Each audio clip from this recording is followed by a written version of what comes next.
You are listening to the IoT for All Media Network. Hello, everyone, and welcome to another episode of the IoT for All podcast on the IoT for All Media Network. I'm your host, Ryan Chacon, one of the co-creators of IoT for All. Now, before we jump into this episode, please don't forget to subscribe on your favorite podcast platform or join our newsletter at iotforall.com/newsletter to catch all the newest episodes as soon as they come out. But before we get started, does your business waste hours searching for assets like equipment or vehicles and pay full-time employees just to manually enter location and status data? You can get real-time location and status updates for assets indoors and outdoors at the lowest cost possible with Leverage's end-to-end IoT solutions. To learn more, go to iotchangeseverything.com. That's iotchangeseverything.com. So, without further ado, please enjoy this episode of the IoT for All podcast.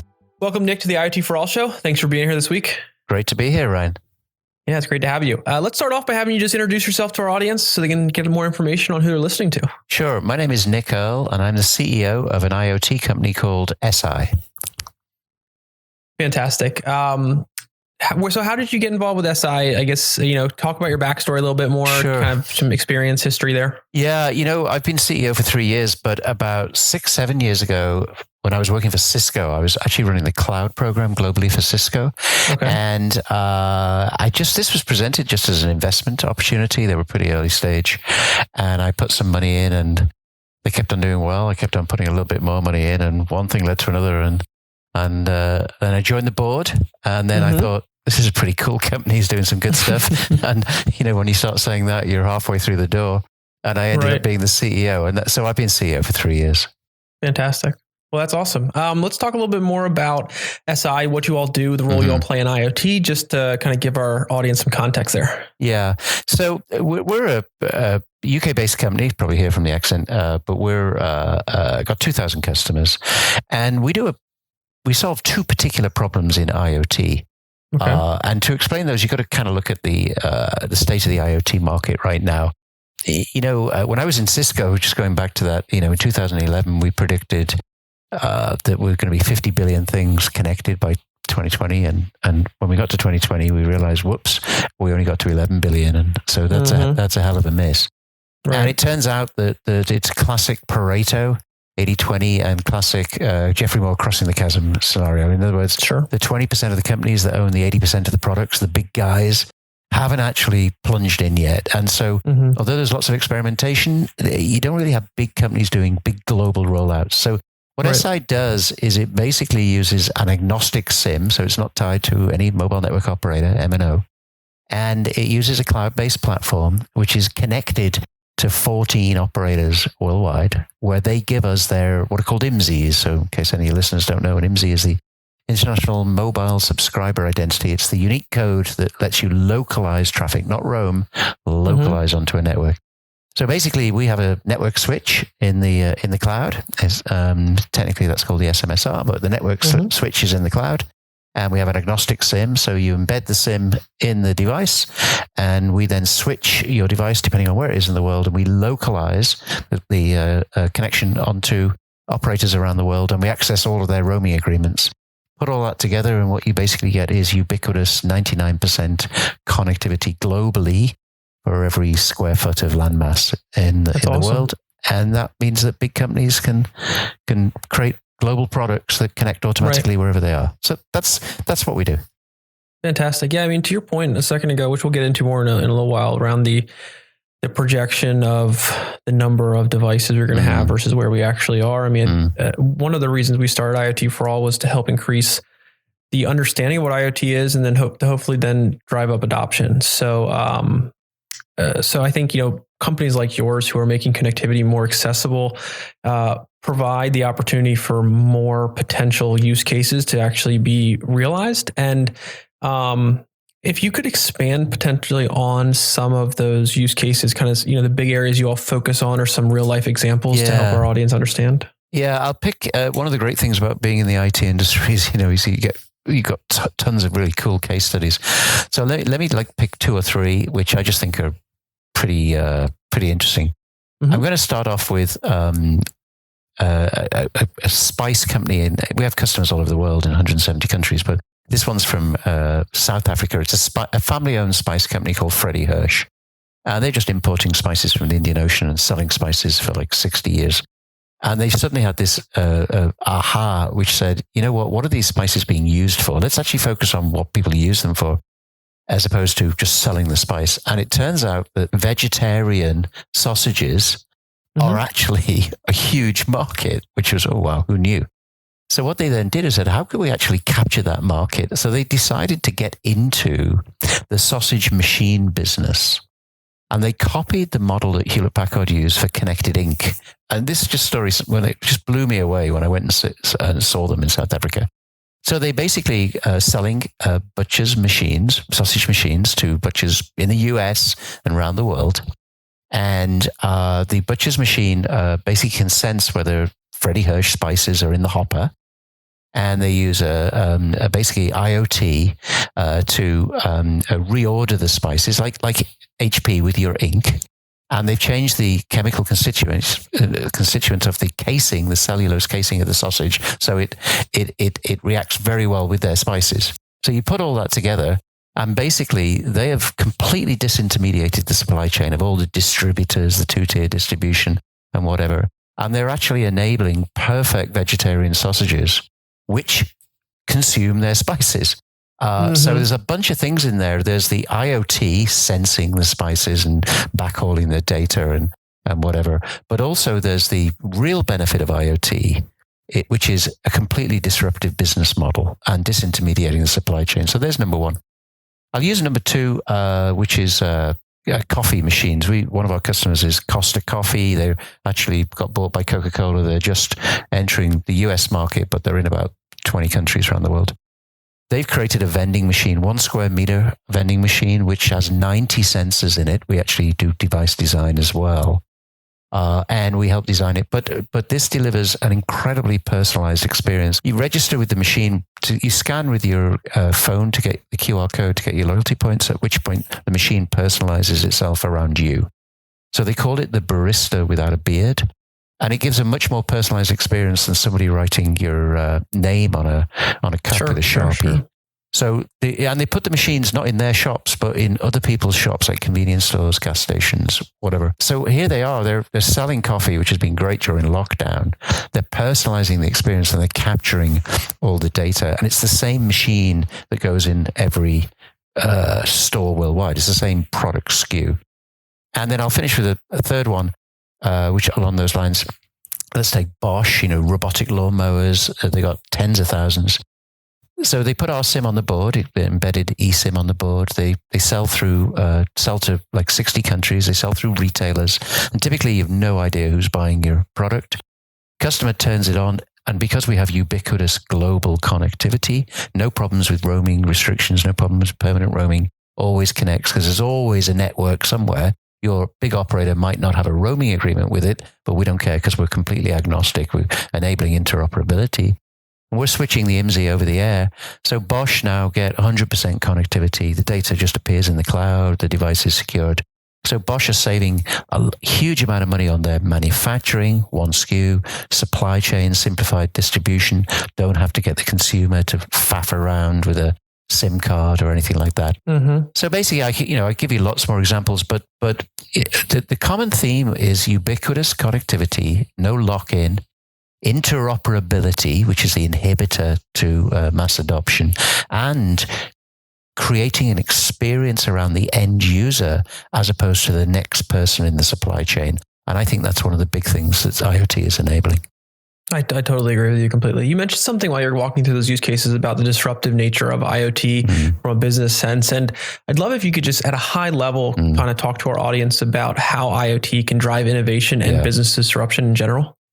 Yeah, I part of my past, I actually at one point was based over in the US, in Silicon Valley during the .com. And I worked for Hewlett Packard running the internet program over there in California. But we were looking at the first wave of the internet.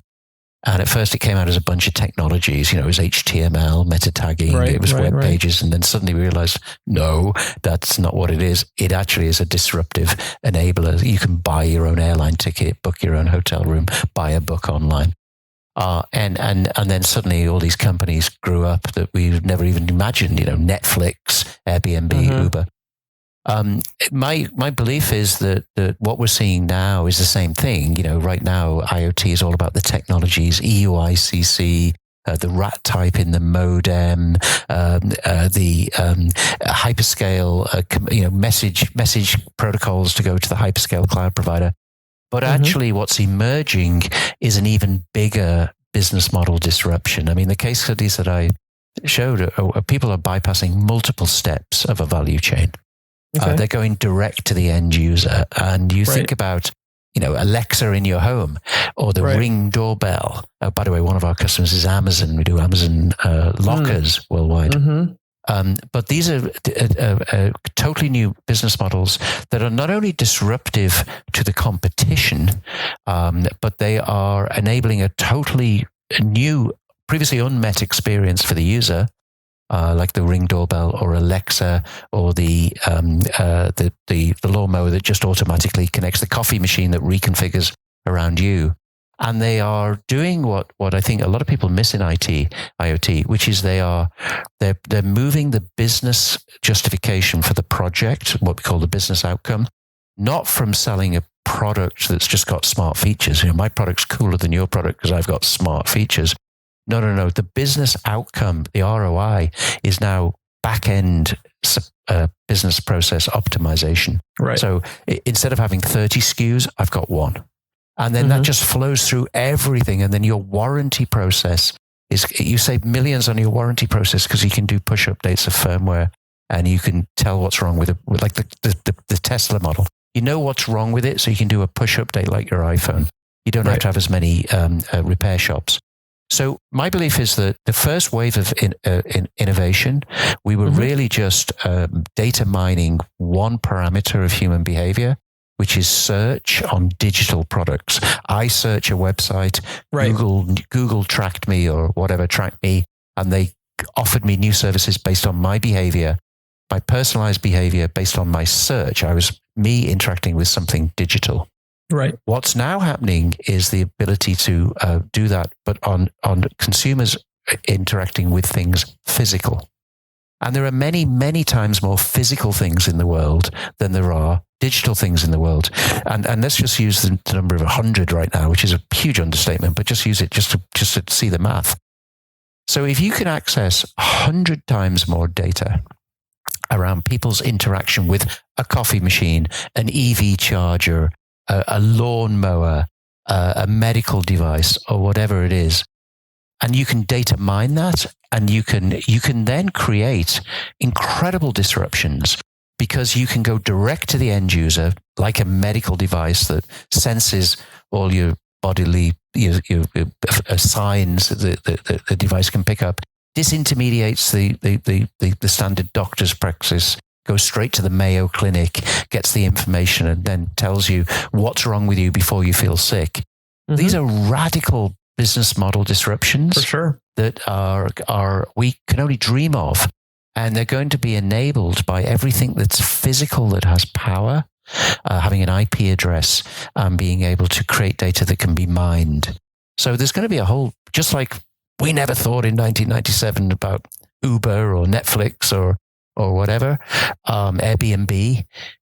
Just, I would contend now in 2021, there's a bunch of big intermediaries, aggregators, if you like, that are being formed right now to provide services that in a few years will be household names that we don't know yet, because we're still dealing with traditional business models, particularly for B2B, and the first wave was around B2C.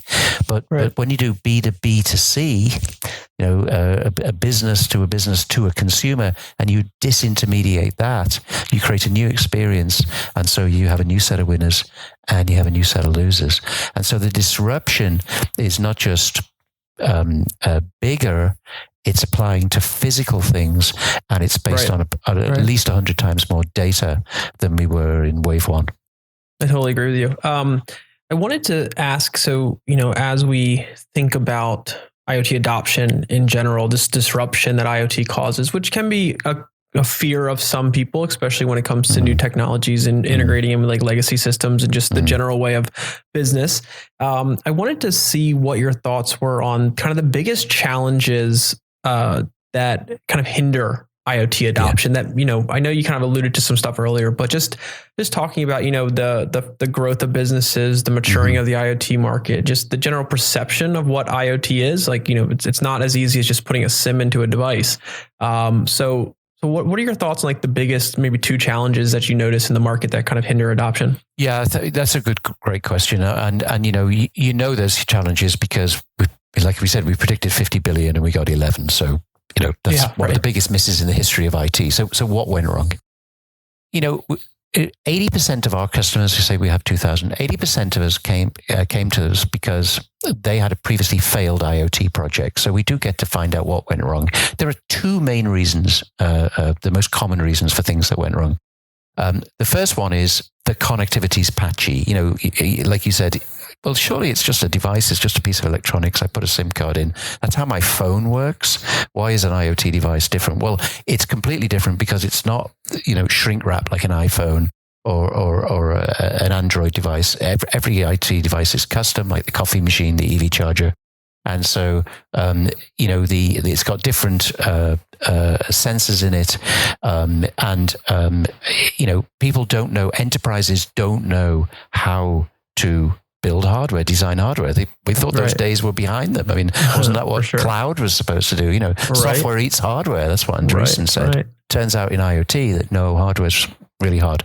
So 80, number one reason is that people don't, the device fails and they don't know how to design the device. And so that's one of the reasons why we're an unusual IoT company, that we do hardware device design, because the device, the firmware, the settings, how you optimize the battery, how you do the sensors, it's really difficult. And, people want to sell coffee. They don't want to design hardware. So number one inhibitor was people underestimated how hard the device is and how difficult it is. The second thing is they just thought that by putting a SIM in, as we said, you just switch it on and it connects all around the world. And then you say, well, no, in the US, you can roam onto Verizon, but Verizon doesn't have 100% coverage in the US. And secondly, Verizon have reciprocal roaming agreements with other vendors, but once you're over that agreement, they kick you off. In fact, if you go to Brazil, you can't roam.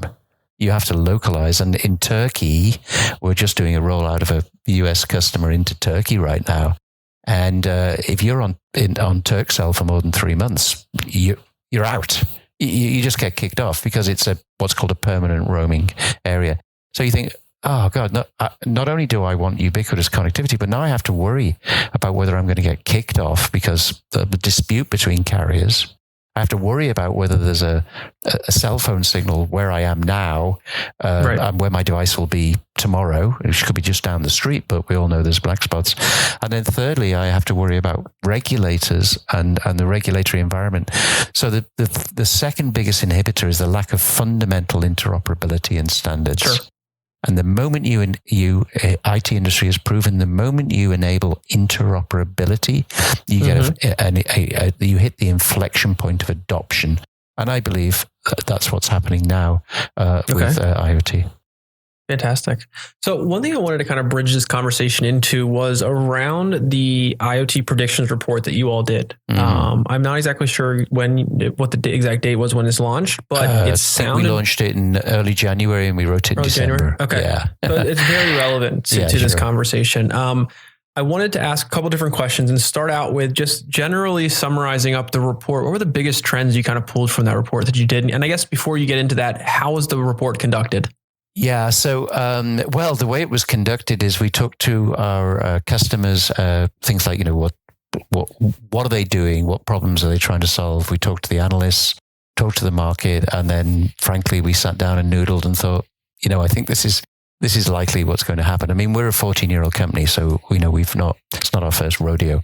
But in regard to the report, which is the number one piece of collateral that's available on our website, which if I can do the shameless plug is SI.com, ESEY.com.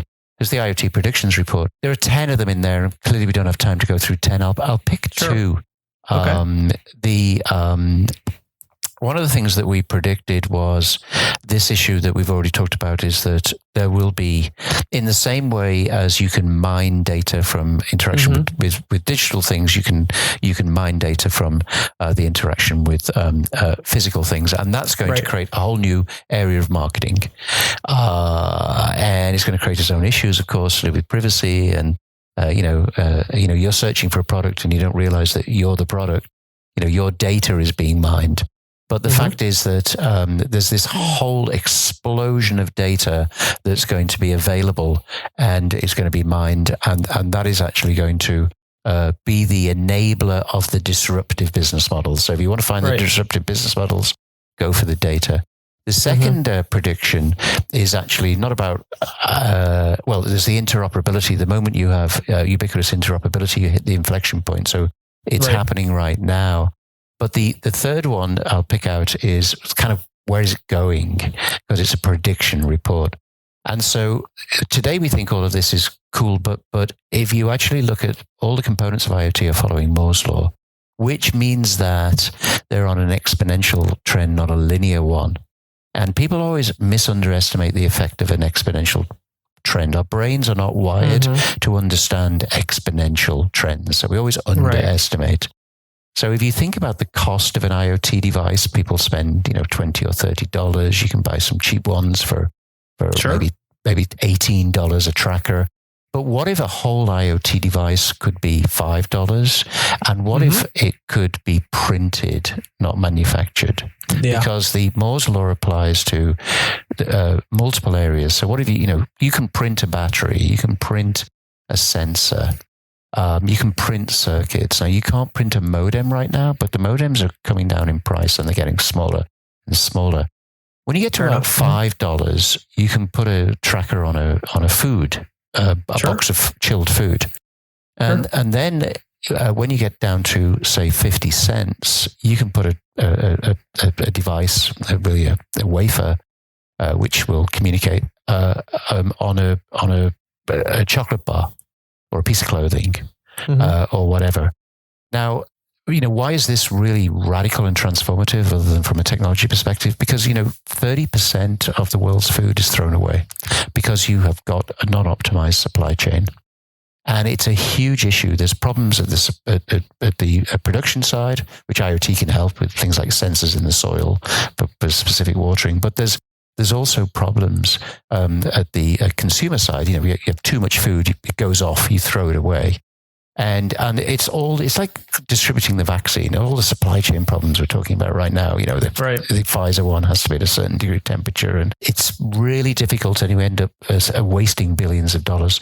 But the moment you can actually get the cost down and actually get something that can be temporary, ideally compostable, we're not there yet, by the way, but if it could be compostable, it would really take off. You can then start tracking everything. Now, the other side to this coin is, whoa, I don't know whether I'm comfortable with that, because there's always two sides to this. But technically, it's possible. It's like the digital camera. It was possible. Each year it got half, cheaper and cheaper and cheaper on an exponential curve until eventually it killed Kodak. What's going to happen is these sensors are going to get cheaper and cheaper and cheaper. We already have a customer, Ryan, who is the world's second largest paper company called Essity that produces an IoT-enabled diaper. Now, I have to explain to your listeners, it's not what you think. It's the adult incontinence market. It's for care homes. Okay. And it does urine analysis to give a prediction of early onset urinary tract infections. So your mum's in a care home. She got dementia. She wears an adult incontinence diaper. But this wafer, very thin wafer, which uses Bluetooth to an aggregation device in the home, which backhauls the data to the cloud. It says, this lady has got early on chemical constituents of the urine's changing. She could be developing, but she doesn't know it yet. By the way, she's got dementia, so even if she did know it, she probably wouldn't tell the care home staff. But she looks like she's developing it, so let's treat her, because people typically they don't die in care homes. They die in hospitals. And the reason they go to hospitals is often they fall over or they fall out of bed because they have an infection. It's actually the number one reason for them going to hospital. And unfortunately, you catch things in hospital as well as get well. So we're already starting to see these micro wafers inserted in products, in this case, between the pieces of paper in a diaper, which are actually transforming the experience of everyday objects. And I always say, absolutely, if you can have an IoT-enabled diaper, I don't think there's anything you can't IoT enable. But the magic was the business idea. What if I could help patients live longer by actually putting a wafer inside a diaper? And the longer a patient lives, the more fees they pay to the care home. So it's a business model as well. Yeah, I think the more people understand what is possible with IoT and not concerning themselves too much with the technology aspects or getting scared away from because of all the different technology they need to feel like they need to understand in order to adopt IoT and understand that adoption is easier than they think. I feel like that is a very powerful thing for companies to understand. And, we take it upon ourselves to work to help promote companies in the IoT space who are making adoption easier and better for companies so that we can hopefully reach our real projections and not keep falling short. So I think it's important for people out there listening to understand that you don't need to have a knowledge or extensive knowledge about all the different components of an IoT solution. You need to find a trusted company who either has built for your industry, understands your industry well enough, or can adapt their solution offering to your industry to solve a particular problem. And oftentimes, if you come with a particular problem, the company is smart enough to understand the IoT technologies that are available well enough to build something that fits to your solution so you can focus more on that bigger problem, which is saving people's lives or having them live longer, for instance. So that business case is where I think companies that do not work in the IoT space need to focus their effort and energy on and rely on companies like SI and others to help them understand the problem and then adapt the different IoT technologies to fit in to their ROI at the end of the day. Totally agree. And it's something that I think people just don't fully realize is out there at times. I totally agree. In fact, we rebranded our whole company because we actually were, when I first joined, we just talked about the technology and that's this is the biggest thing. Everyone, and then we looked at everybody else's website and they just talked about my technology is better than his technology. It was sort of dueling engineers. Yeah. And then we had that aha, which says, you know what? People need to be They need to be guided. Because what you're talking about is like, people call it Imagineering. Forget the technology. Just grab a pen, draw me a picture on the wall, on the whiteboard. Draw me a picture of what you'd like to do. What would be cool? What would be a brand new, some companies like Apple are just superb at this, but what would be a really cool experience? Well, if we could do this. Okay, well, don't worry about whether you can or not. And then let us come up with, we can do a rapid device design prototype because we're a hardware company as well. We can create a hardware product in sort of like a Lego brick type form with a kit that we have. We can create a prototype of a device in 3 months. So what we say to people is, look, draw a picture. Tell me what sensors, what you like to measure, what sensors and whatever. What if I came back in 3 months' time and I brought you a product that did that? Right. And then you try it and then go away and change it because it won't be right. Change it and come back and then we'll just iterate and iterate. And that's the way you get your IoT thing. You start off with the idea and then you go through, and we call it idea to implementation. But too many people start off with a product. And they say, I've got this cool product. He said, well, so why does anybody want to buy it? Well, because it's got all these features. It's like, no, but that's what engineers say. It's like the remote control on your TV, right? You think of the number of buttons on it. Why do I want that? That's funny because you say that because when we first started IoT for All, we noticed, and this is loosely connected, but most of the content out there was engineer focused. So it was focused around technology, but in order for people who are not in the IoT space, the ones who are actually buying IoT, we call them IoT buyers just internally here, they need to understand it in their own language. So we took content that was technical and wrote it into layman terms for those decision makers who maybe were not technical, so they could understand what IoT could do for their business and then how to potentially adopt it. And that's kind of how we've evolved as a company, is kind of bridging the gap between the knowledge and understanding to now being able to kind of connect the entire thing full circle with our partners and companies we work with. But the interesting thing is that same thing was realized on the marketing side as well. Companies were focused about showcasing their technology, when to a decision maker, they don't give a shit about the technology. They care about their ability to solve X problem at a cost that makes sense internally for them to achieve their ROI. And they almost don't care how it's done as long as it does it correctly. And so trying to teach companies that you need to understand all about connectivity, all about hardware, all about the cloud, all about user interface design. And it's just a daunting thing for people to think they have to adopt. It's like, and that's one of the biggest reasons why we're not hitting scale. And I think connectivity and hardware were two pieces that I think are very tricky. You need the connectivity to work at the right cost, which we haven't always had. And then hardware can be a fickle little thing if it's not build correctly. So people were taking technologies and trying to just say, hey, let's throw every feature in here, which is often overkill, kind of as you're talking about. And it just wouldn't make sense for companies from an ROI perspective to deploy and to scale. If we don't reach scale, IoT is just going to be kind of an idea, a science project. Exactly. It is. And actually the thing about hardware as well, Ryan, is that, if you get software wrong, okay, well, get me another version. I'll release another version of the code, DevOps type model. I'll release another version of the code tomorrow. I'll fix it. Sure. You get hardware wrong, and you're talking 6 to 9 months. It's 6 to 9 months before you get version 2. So people lose their jobs over this because, sure. I just went and I got a budget of, I don't know, $1 million or whatever it is.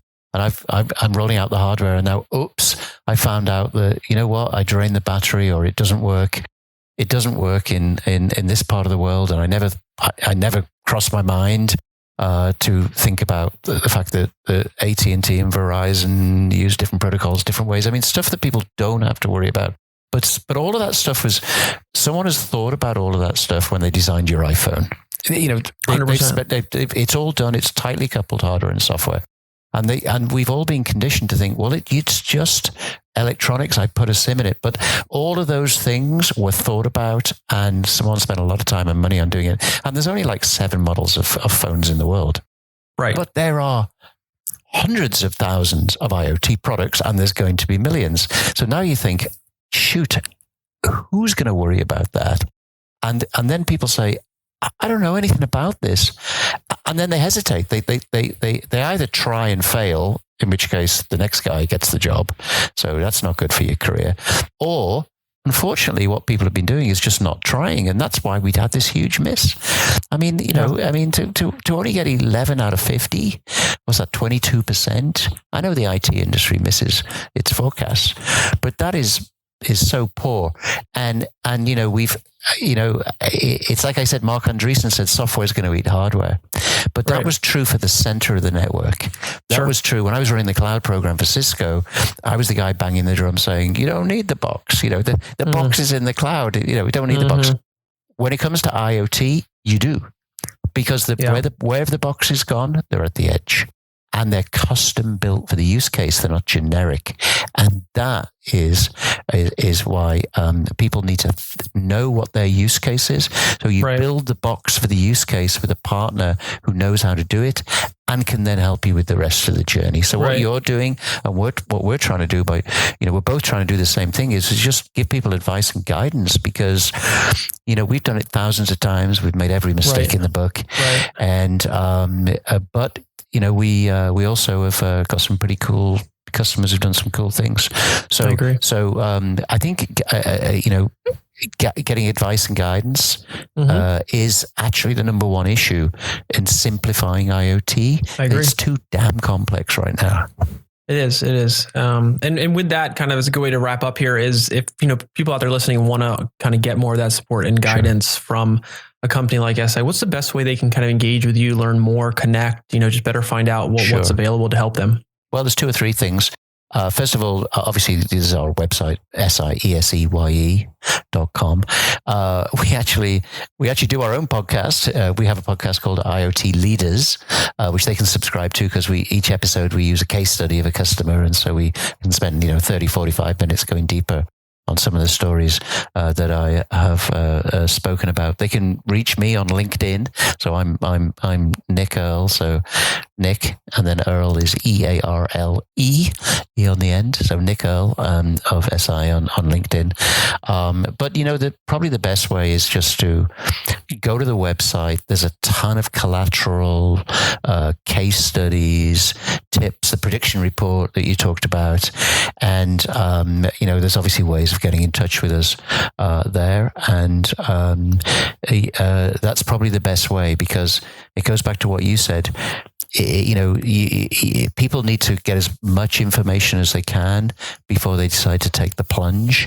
And so we've automated a lot of this in terms of tips and hints and whatever. And we pump out content to try and help people. So I would say, if it's personal, LinkedIn. If it's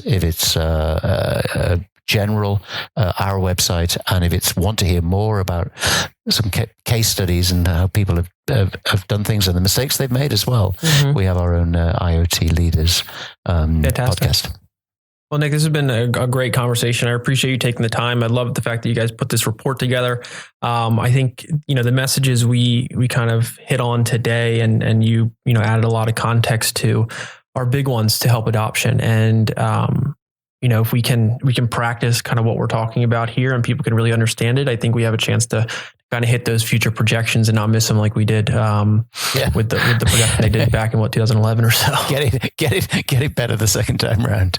Yeah, for sure. Right. Okay, Ryan. All right. Absolutely. It's great talking to you, and look forward to hopefully having you back at some point in the future, and good luck with everything. Yeah, thanks a lot. Okay, take care now. All right. Cheers. Bye.